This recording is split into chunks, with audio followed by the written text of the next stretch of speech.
Hello बच्चों, कैसे हैं आप सब लोग। आप सबका स्वागत है क्लास 12 में। आज हम लोग स्टार्ट करने वाले हैं केमिस्ट्री का पहला चैप्टर जिसका नाम है सॉल्यूशंस।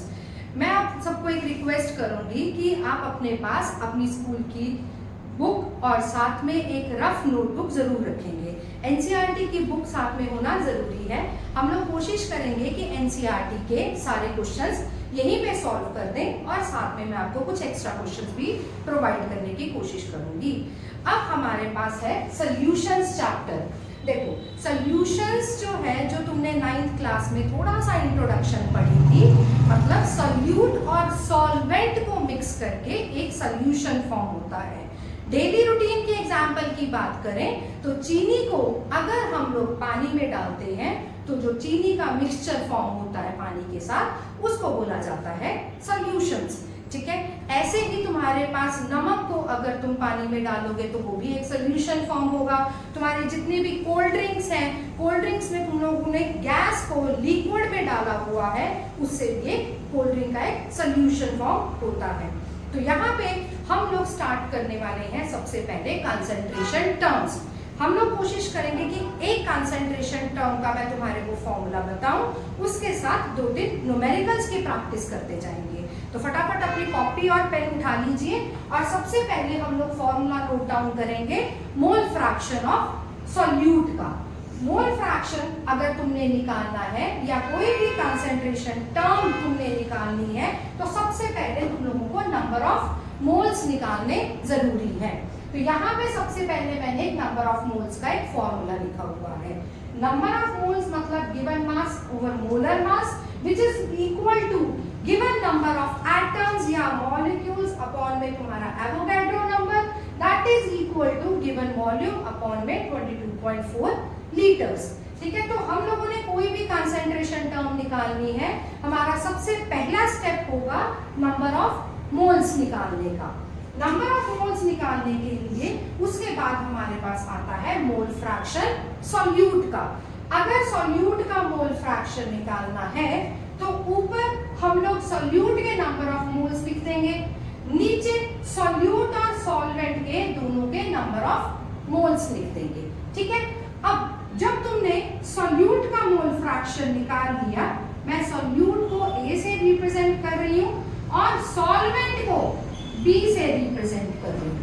ठीक है, तो नंबर ऑफ मोल्स सॉल्यूट के निकालने के बाद हम लोग उसको इस फॉर्मूला में पुट करके मोल फ्रैक्शन निकाल देंगे सॉल्यूट का। सॉल्यूट का मोल फ्रैक्शन निकालने के बाद अगर हमें सॉल्वेंट का मोल फ्रैक्शन निकालना है तो सॉल्यूट के मोल फ्रैक्शन को 1 में से माइनस कर देंगे। क्यों? क्योंकि फ्रैक्शन हमेशा, टोटल फ्रैक्शन हमेशा 1 होती है। होपफुली ये फॉर्मूला आपको क्लियर होगा। एक चीज और याद रखना, अगर कंसंट्रेशन टर्म चाहे हम लोग मोलारिटी निकालेंगे, चाहे हम लोग मोलालिटी निकालेंगे, चाहे हम लोग मोल फ्रैक्शन या नॉर्मैलिटी निकालेंगे, तुम लोगों का सबसे पहला स्टेप जो होगा वो होगा नंबर ऑफ मोल्स निकालना। ठीक है, अब इतना नोट डाउन करके हम लोग सबसे पहले मोल फ्रैक्शन ऑफ सॉल्यूट पे 2 क्वेश्चन करेंगे, उसके बाद हम लोग अपनी मोलारिटी पर चलेंगे। फटाफट इसको नोट डाउन कर लीजिए और हम लोग अब अगला क्वेश्चन करते हैं। मैंने बोर्ड पे क्वेश्चन लिखा हुआ है, calculate the mole fraction of 2.5 gram of ethanoic acid in 75 gram of benzene. अब इस क्वेश्चन में सॉल्यूट जो है तुम्हारे पास वो है इथेनोइक एसिड और उसको हम लोग सॉल्वेंट मतलब उसको हम लोग बेंजीन में ऐड ऑन कर रहे हैं। तो सबसे पहले तो हमारे को ये पहचान होनी जरूरी है कि सॉल्यूट कौन सा है और सॉल्वेंट कौन सा है। अब सॉल्यूट और सॉल्वेंट का हम लोगों ने मोल फ्रैक्शन निकालना है। तो मोल फ्रैक्शन का मैंने भी फॉर्मूला लिखा था। अगर मुझे मोल फ्रैक्शन निकालना है सॉल्यूट का तो ऊपर मैं नंबर ऑफ मोल्स लिख दूंगी CH3COOH के और नीचे इन दोनों के नंबर ऑफ मोल्स को ऐड कर दूंगी। ठीक है, अपनी अपनी नोटबुक अपने साथ रखनी बहुत जरूरी है। अब ये तो है मेरे पास मोल फ्रैक्शन का फॉर्मूला। सॉल्यूट और सोलवेंट दोनों के नंबर ऑफ मोल्स निकालने जरूरी है। नंबर ऑफ मोल्स का formula given mass over molar मास। अगर मुझे CH3COOH के नंबर ऑफ मोल्स निकालने हैं, देखो इसका गिवन मास तुम्हारे को दिया गया है, ठीक है। मोलर मास मैंने यहां पर कैलकुलेट कर दिया है। कार्बन के 12 और 3 into 1 हाइड्रोजन, कार्बन 12, 2 ऑक्सीजन थे तो 2 into 16 और 1 इज योर हाइड्रोजन, जिससे तुम्हारे पास मोलर मास इथेनोइक एसिड का आ रहा है 60, ठीक है। इसके बाद हम लोगों को नंबर ऑफ मोल्स निकाल देते हैं C6H6 के। C6H6 का गिवन मास तुम्हारे को 75 दिया गया है और मोलर मास मैंने इसका कैलकुलेट किया है 78। एक चीज समझना तुम लोग, कंसंट्रेशन टर्म्स को समझने के लिए या उसके न्यूमेरिकल सॉल्व करने के लिए सारी की सारी स्ट्रैटेजी चलती है हमारे पास फॉर्मूलाज को लेके। कोशिश करना हमारा एक ही लॉजिक रहे, जो दिया गया है just write it down, then write your formula, और उस फॉर्मूला में जिस जिस चीज की रिक्वायरमेंट है हम लोग वो निकालते जाएंगे, ठीक है। अब मैं टाइम वेस्ट नहीं करूंगी, मैंने ऑलरेडी इसकी कैलकुलेशन करके रखी हुई है, तुम लोग अपने आप से इसकी कैलकुलेशन कर लेना। जो मेरे पास CH3COOH आ रहा है इसका 0.0417 है और जो सॉल्वेंट है उसका है हमारे पास 0.961। तो अब हम लोगों ने दोनों के CH3COOH मतलब इथेनोइक एसिड जो हमारे पास सॉल्यूट है उसका नंबर ऑफ मोल्स निकाल दिए मैंने। ऐसे ही मैंने सॉल्वेंट के भी नंबर ऑफ मोल्स निकाल दिए। अब दोनों के नंबर ऑफ मोल्स आ गए, हम लोग कुछ नहीं करेंगे, ये वैल्यूज यहाँ पे पुट कर देंगे। मैं इसी को ही हटा के यहीं पर ही इनकी वैल्यूज पुट कर रही हूँ। ऊपर सॉल्यूट है, नीचे सॉल्यूट प्लस सॉल्वेंट, ठीक है। अब इनको तुम लोग कर दोगे कैलकुलेशन अपनी फास्ट रखना, मैं इस चीज को इरेज कर रही हूं। अच्छा, इसको कैलकुलेट करके जो मेरे पास मोल फ्रैक्शन आ रहा है दैट इज 0.0416। सॉल्यूट का हमने मोल फ्रैक्शन निकाल दिया है। अब अगर इन्होंने बोला कि सॉल्वेंट जो कि बेंजीन था उसका मोल फ्रैक्शन निकालना है, तो तुम कुछ नहीं करोगे, 1 में से सॉल्यूट के मोल फ्रैक्शन को माइनस कर दोगे, जो आंसर होगा वो तुम्हारे पास सॉल्वेंट का मोल फ्रैक्शन आ जाएगा। फिर से रिपीट, मोल फ्रैक्शन निकालने के लिए सबसे पहले उसका फॉर्मूला जरूर लिख देना। फॉर्मूला से तुम लोग नंबर ऑफ मोल्स कैलकुलेट करके तुम लोग ऊपर को फॉर्मूला में वैल्यूज पुट कर सकते हो। तो ये था हमारा पहला क्वेश्चन। हम लोग एक क्वेश्चन और ट्राई करेंगे मोल फ्रैक्शन का। अब बच्चों मैंने बोर्ड पर नेक्स्ट क्वेश्चन लिखा है मोल फ्रैक्शन का, जो कि हमारा एनसीईआरटी का क्वेश्चन है, ठीक है। अब इस क्वेश्चन में ये चीज दी गई है, सॉल्यूट मेरे पास है C2H6O2 जिसको हम लोग वाटर में ऐड कर रहे हैं। यहां पर डायरेक्टली तुम्हारे को ग्राम्स नहीं दिए गए, हमारे को बोला गया है 20% C2H6O2 वाटर में ऐड हो रहा है। अब एक चीज समझो कि जो टोटल परसेंट होती है वो होती है 100%। 100% में से 20% तो इसको मिल गया, बचा कितना होगा? 80% वाटर का बच गया। इतना क्लियर है? इसके बाद जब भी तुम्हारे को 20% या 80% दिया गया होगा तुम इस चीज को कंसीडर कर दोगे गिवन मास की फॉर्म में, मतलब गिवन मास, इससे तुम्हारे पास ये बन जाएगा 20 ग्राम और पानी का गिवन मास बन जाएगा 80 ग्राम। इतना पॉइंट क्लियर है। इसके बाद मोल फ्रैक्शन निकालने के लिए हमें निकालने पड़ेंगे number of moles. Number of moles निकालने पड़ेंगे इसके, और नंबर ऑफ मोल्स निकालने पड़ेंगे वाटर के। फॉर्मूला में जरूर साथ में लिख रही हूं, गिवन मास अपॉन में मोलर मास, जो कि हमारे पास इसका गिवन मास बन गया 20 सॉल्यूट का, और इसका जो मोलर मास है तुम्हारे पास वो आ रहा है 62। ऐसे वाटर की बात करें, वाटर का गिवन मास बन जाएगा 80 और वाटर के मोलर मास बन जाएगा 80। ठीक है, इसकी कैलकुलेशन मैंने ऑलरेडी की हुई है। इसका आ रहा है तुम्हारे पास 0.322 और ये आ रहा है तुम्हारे पास 4.44। इतना क्लियर है। मोल फ्रैक्शन निकालने के लिए हम लोगों ने इस क्वेश्चन में एक नई सी चीज देखी है, 20% है C2H6O2, तो टोटल 100% में से 80% बन जाएगा वाटर का, तो 20% को we will take it as 20 grams और 80% को 80 ग्राम्स। अब दोनों के मेरे पास नंबर ऑफ मोल्स निकल चुके हैं। नंबर ऑफ मोल्स निकालने के बाद मैं ऊपर से बोर्ड इरेज कर रही हूं। मुझे निकालना है मोल फ्रैक्शन। पहले सॉल्यूट का निकाल देंगे हम लोग। Formula is number of moles किसके, सॉल्यूट के,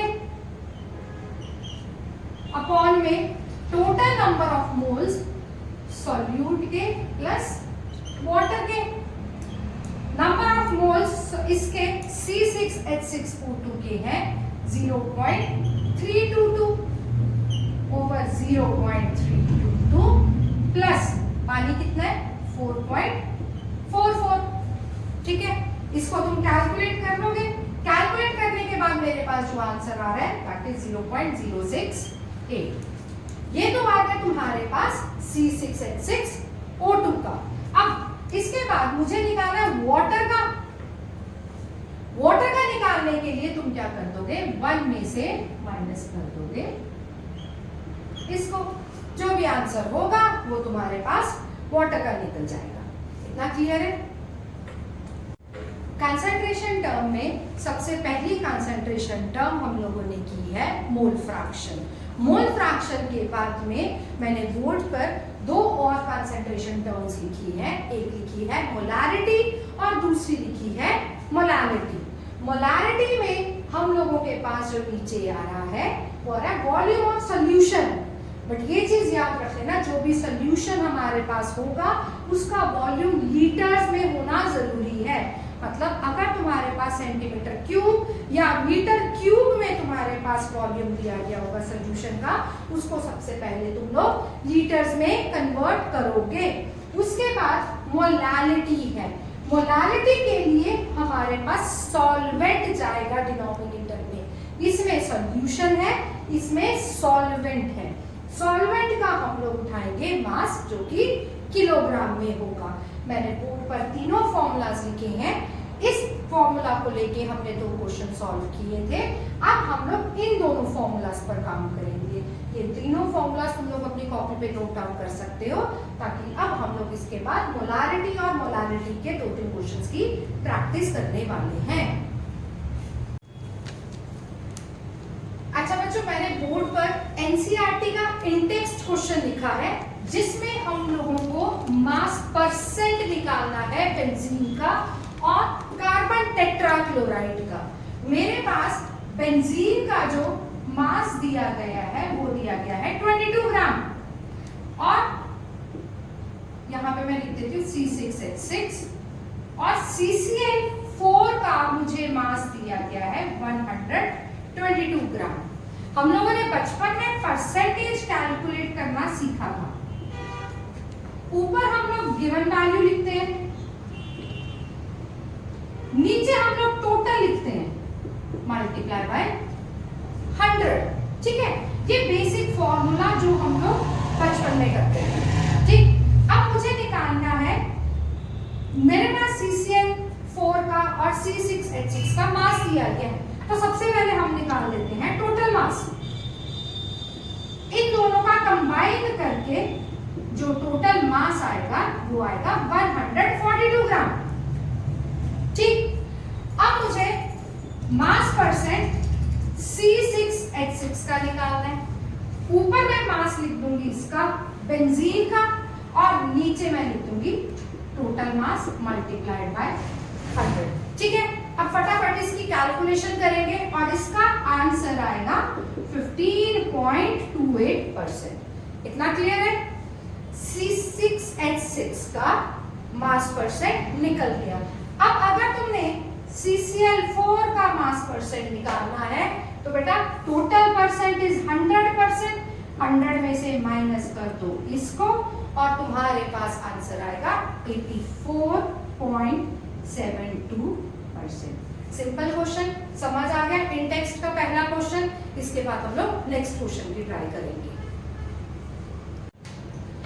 calculate the molarity and molarity of 15% of solution of H2SO4। इस क्वेश्चन में हमारे पास एक नई चीज ऐड हुई है, डेंसिटी ऑफ H2SO4।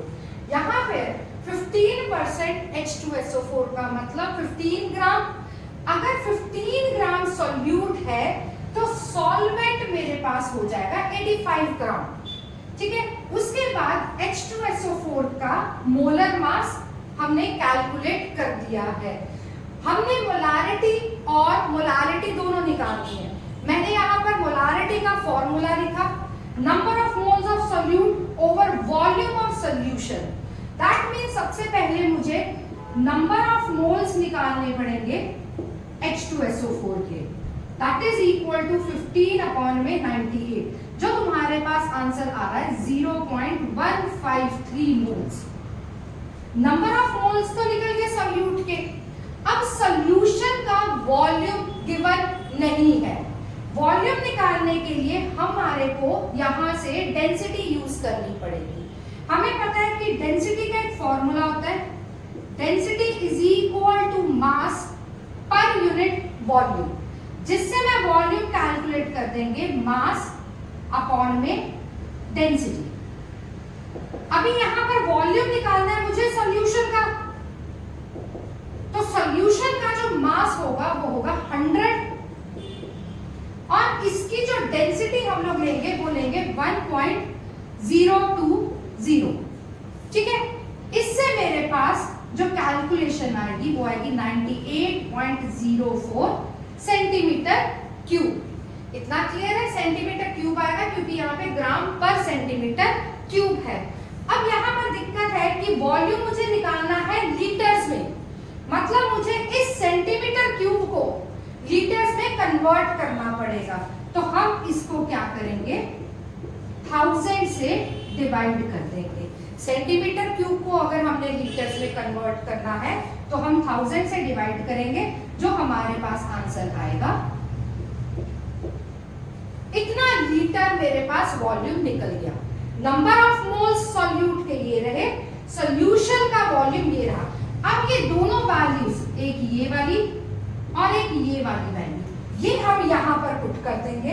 मैं इन्हीं को ही इरेज करके यहीं पर वैल्यू पुट कर रही हूँ।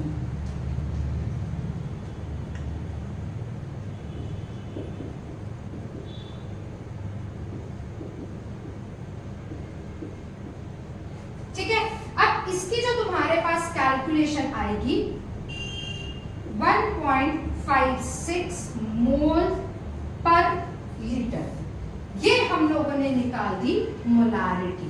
इतना क्लियर है तुम्हारे को? मोलारिटी कैलकुलेट करने के लिए यहाँ पर मैंने फॉर्मूला लिखा था, number of moles of solute over volume, but हमारे को वॉल्यूम गिवन नहीं था। वॉल्यूम के लिए हम लोग फॉर्मूला यूज करेंगे density equal to mass over volume. हम लोगों को निकालना है सॉल्यूशन का वॉल्यूम, तो सॉल्यूशन का मास उठाया 100, डेंसिटी हमारे पास ये थी, हमने कैलकुलेशन की, सेंटीमीटर क्यूब आया। सेंटीमीटर क्यूब को 1000 से डिवाइड कर दिया, फिर मैंने मोलारिटी के लिए यहाँ पे वैल्यूज पुट कर दी। ठीक है, अब इसके बाद हम लोग निकालेंगे मोलालिटी।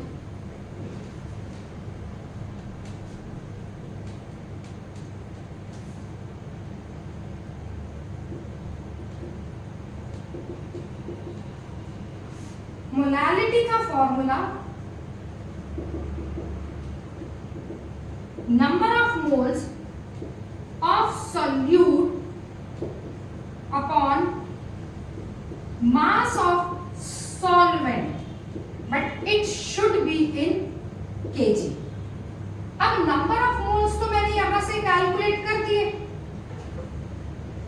सॉल्वेंट का मास किलोग्राम में होना चाहिए। सॉल्वेंट का मास हमने 85 ग्राम कैलकुलेट किया था, तो इसका आ जाएगा 0.085 किलोग्राम।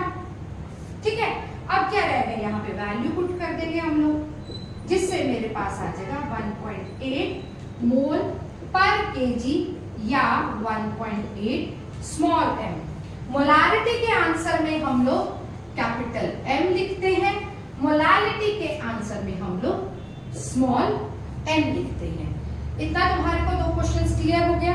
मोलारिटी फाइंड आउट करना, मोलारिटी फाइंड आउट करना, और इससे पहले हम लोगों ने क्वेश्चंस की प्रैक्टिस की थी मोल फ्रैक्शन की। इतना क्लियर? देखो बच्चों, मैंने बोर्ड पर फॉर्मूलास लिखे हैं। सबसे पहला फॉर्मूला लिखा है मास परसेंट सॉल्यूट का। सॉल्यूट का मास परसेंट निकालने के लिए ऊपर सॉल्यूट का मास लिख देना, नीचे टोटल मास लिख देना, सॉल्यूशन का 100 के साथ मल्टीप्लाई। अगला फॉर्मूला है mole fraction of solute, number of moles of solute upon में total number of moles of solution. Solute का मोल फ्रैक्शन निकालने के बाद अगर तुम्हारे को सॉल्वेंट का मोल फ्रैक्शन निकालना है तो तुम 1 में से सॉल्यूट के मोल फ्रैक्शन को माइनस कर देना। ठीक है, molarity number of moles of solute upon में वॉल्यूम ऑफ सॉल्यूशन। अगर सॉल्यूशन का वॉल्यूम नहीं दिया गया तुम्हारे को क्वेश्चन में, तो कहीं ना कहीं तुम्हारे को डेंसिटी दी गई होगी।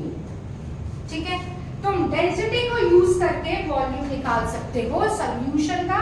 और रिमेंबर वन थिंग, अगर सॉल्यूशन का वॉल्यूम जो जाएगा वो कहीं ना कहीं 100 ग्राम मास के विद रिस्पेक्ट हम लोग यूज करेंगे। ठीक है, that means density is equal to mass पर यूनिट वॉल्यूम, और वॉल्यूम हो जाएगा total mass of solution upon में डेंसिटी। इतना क्लियर? मोलालिटी फाइंड आउट करने के लिए मुझे जो सॉल्वेंट है उसका मास लेना पड़ेगा, मगर एक चीज याद रखना, सॉल्वेंट का मास हमेशा किलोग्राम में लिया जाएगा। अच्छा, इसके बाद मैंने नीचे 2 फॉर्मूलास लिखे हैं, नॉर्मैलिटी ऑफ एन एसिड और नॉर्मैलिटी ऑफ अ बेस। दोनों का रिलेशन मैंने मोलारिटी के साथ लिखा है। Normality of an acid equal to molarity into basicity, और बेस की नॉर्मैलिटी निकालनी है मतलब मोलारिटी इनटू एसिडिटी। ये तो बेसिक फॉर्मूला है, बट हम लोग बेसिसिटी और एसिडिटी में परेशान नहीं होंगे। अगर मुझे H2SO4 दिया गया है, मोलारिटी तो तुम लोग कैलकुलेट कर दोगे, ऊपर फॉर्मूला है।